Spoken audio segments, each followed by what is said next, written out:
वळूया पुढल्या महत्त्वाच्या बातमीकडे। शालेय शिक्षण मंत्री दादा भुसे आज राज ठाकरे यांची भेट घेतील। शिवतीर्थ या राज ठाकरे यांच्या निवासस्थानी ही भेट होणार आहे। हिंदी भाषेसंदर्भात समजूत घालण्याचा ते प्रयत्न करतील। हिंदी सक्तीच्या निर्णयावरून निर्माण झालेल्या वादानंतर ही भेट महत्त्वाची असणार आहे। या सगळ्याविषयी अधिक माहिती घेण्याकरता थेट जाऊया आपले प्रतिनिधी भूषण शिंदे यांच्याकडे। भूषण, काय अधिक माहिती या सगळ्या संदर्भात? नक्कीच लागू। एकंदर शालेय शिक्षणात इयत्ता पहिलीपासून हिंदी भाषा तिसरा पर्याय असावा का आणि एकंदर त्रिभाषा सूत्राच्या धोरणाविरोधात मनसेने किंवा मनसे अध्यक्ष राज ठाकरे यांनी आक्रमक भूमिका घेतली होती।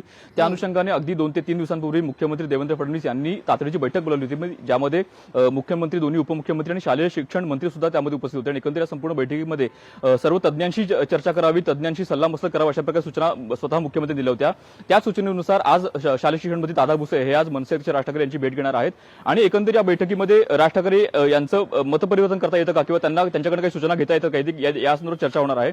आणि एकंदर येत्या काळामध्ये शालेय शिक्षणाचे जे नवीन धोरण आहे, जे त्रिसूत्री भाषा धोरण आहे, त्या धोरणामध्ये बदल होतं का किंवा या संदर्भात राज ठाकरे अजूनही आपली भूमिका जी आहे ती ठाम ठेवतात, काही देखील पाहणं अत्यंत महत्त्वाचं ठरणार आहे। मात्र साधारण 11 वाजता बैठक पार पडणार आहे।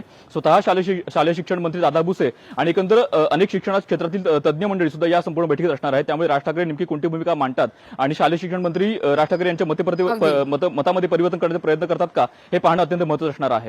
लागवी भूषण, तुर्तास धन्यवाद तुम्ही दिलेल्या सविस्तर माहिती करता। लोकशाही मराठी ऐका, पहा, जागरूक रहा।